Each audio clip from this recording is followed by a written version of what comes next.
Today, a brand new trailer for the Solstice of Heroes event in Destiny 2 has dropped. We're going to take a look at this trailer, analyze it, and talk about what it means for you and Destiny 2 in general. And so, let's get started. What is up, guys? Rick Cacus here, and with Solstice of Heroes only 1 day away, it's slotted to launch on July 31st, Bungie did release a trailer summarizing all the things coming with this event. So let's just take a look at it.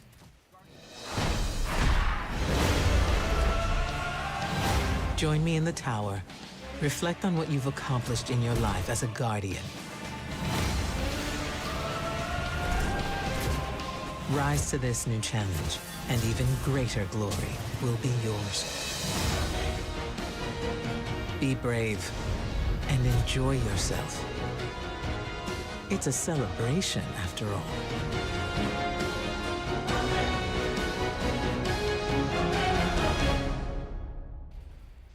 So, the very first piece of information is that this event takes place July 31st to August 28th. Now, August 28th is a very interesting date because not only does this event end, but a new event actually kind of begins with the August update. Starting August 28th, Bungie is going to introduce a patch that will let you use the brand new weapon system, the one where you can put snipers and shotguns and so on in your kinetic and energy slots. You can run triple shotguns if you really want to. So that's actually going to be a big thing, potentially even bigger than this Solstice of Heroes event, but I digress.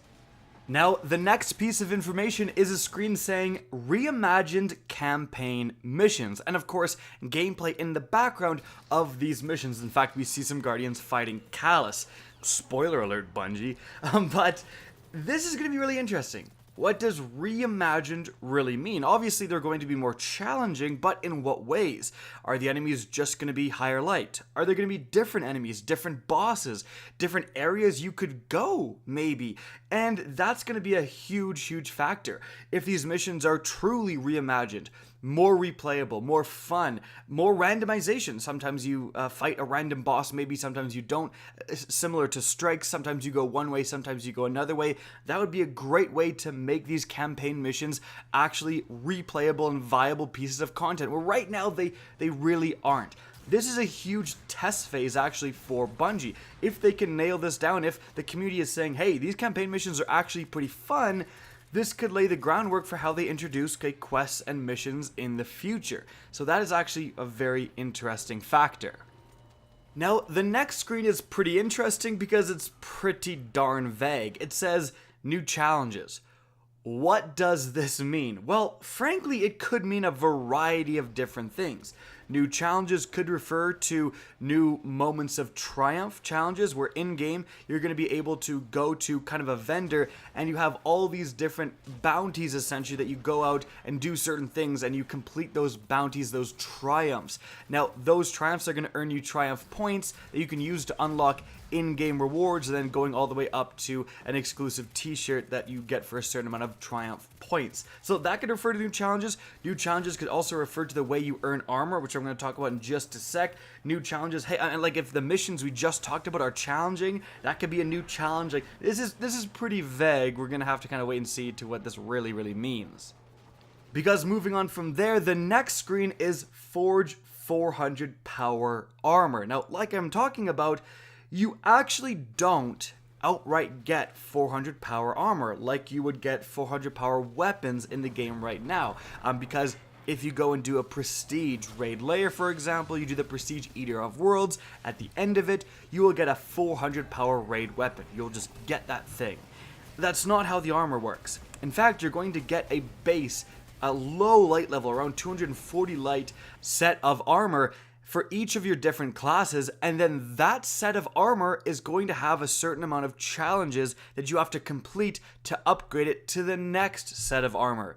That next set is also going to have a certain number of challenges, and doing those will upgrade your set of armor to the next step, and that next step is the final step, giving you that 400 power level armor. So that could be what the new challenges in the previous slide were referring to, but again, that's how you're going to upgrade your armor in Destiny 2 with Solstice of Heroes. Now, the next slide says new triumphs and gear, and this is usually a very good thing, but the gear it's showing in the background is ornamental. We see like a different looking Jade Rabbit, we see a different looking Sturm. This is indicative of stuff coming with Eververse. Now, we do know that there are going to be quite a lot of new rewards coming via Eververse, but in the less terrible way, in the sense that essentially tomorrow when Solstice launches, you're going to be getting Solstice engrams at the same time you get your normal prototype engram. So when you level up, you're going to get a prototype engram, and you're also just going to get a Solstice engram. And this Solstice engram can contain a bunch of, like we're seeing, new exotic ornaments and so on. One of the cool new things it can contain, though, is a new armor glow. And you apply this to your upgraded 400 light level armor, and it glows a certain color. But that color is going to be actually matched to your subclass element. So you can get a void glow, and it's going to glow a certain amount, like a certain amount purple. But if you're actually using the Voidwalker Warlock with that armor with the void glow applied, it's going to glow a lot more vibrantly, and I think that's actually kind of cool. Not only that, but one of the better things being introduced is that all of the gear in Solstice is part of a knockout list, so you cannot get duplicates until you've gotten one of everything, which again is a very good thing. And the new triumphs in this slide basically refers to what I talked about earlier, new moments of triumph, things to complete and earn those in-game rewards via triumph points. And after that, we just see a bunch of Guardians dancing around using some of the new emotes, like the fishing one is something I definitely want to try to get. And then it says on the final screen, available to all Destiny 2 players. This is a free event. So, pretty interesting. Pretty darn interesting. Remember that this is the trailer. The really cool stuff, this is gonna be where they're gonna want to show it off. So essentially, Solstice is coming tomorrow, and it has, the main thing is gonna be the Reimagined campaign missions. That is the main piece of content coming with Solstice, is that you can replay these missions, and they're gonna be different. Now, exactly how they're gonna be different, I don't really know. And I think there's around 5 missions remade in total. And why do you do these missions? Why are you playing the game? Why are you participating in this event? Well, the main rewards are actually, in terms of practical in-game rewards, it's going to be the new armor set. Getting this new armor set, or getting the original set, I should say, upgrading that, upgrading it again, and finally getting the new 400 light armor set, that's going to be the main draw, and that's going to give you an actual advantage going into the Forsaken expansion. When the light level increases all the way to 600, you're going to have, a little bit of a lead over someone who hasn't got this armor. And that's kind of a cool thing. It gives players something to earn, something to grind for. But that's really the only piece of practical reward there is. It doesn't say anything about new weapons. It doesn't say anything about new exotics. None of that stuff. It's just this set of armor. And then in terms of cosmetic rewards, it's all of the Eververse stuff that we talked about before. So that's what you're playing for. You're playing these new campaign missions, and you're going to be doing a few new challenges and new bounties and moments of triumph, but you're working towards mainly the set of armor and some cosmetic rewards. So in terms of rewards, in terms of stuff to do, it is somewhat similar to some of the other events we've had already in Destiny 2, like the First Dawning.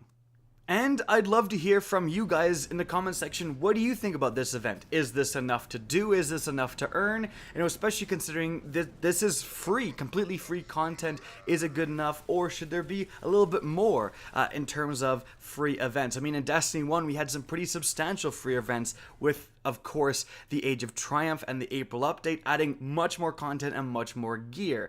However, even though some of the free events in Destiny 1 were much more substantial in terms of content, we also had to wait a lot more between actual paid expansions. We had sometimes years with absolutely nothing except for these free updates. Whereas with Destiny 2 and Forsaken, and then after Forsaken, the upcoming annual pass and all that stuff, it looks like we're going to get content so much more often.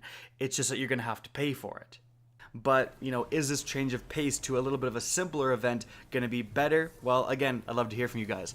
Guys, that's it from the video. Hope you enjoyed. If you did, please remember to help me out by simply rating and especially sharing this video. If you guys want to see more Destiny 2 content similar to this, don't be afraid to slap that subscribe button. And if you guys want to get in touch with me and keep up to date with the latest channel activity, the best way is to follow me on Twitter at RickCacus.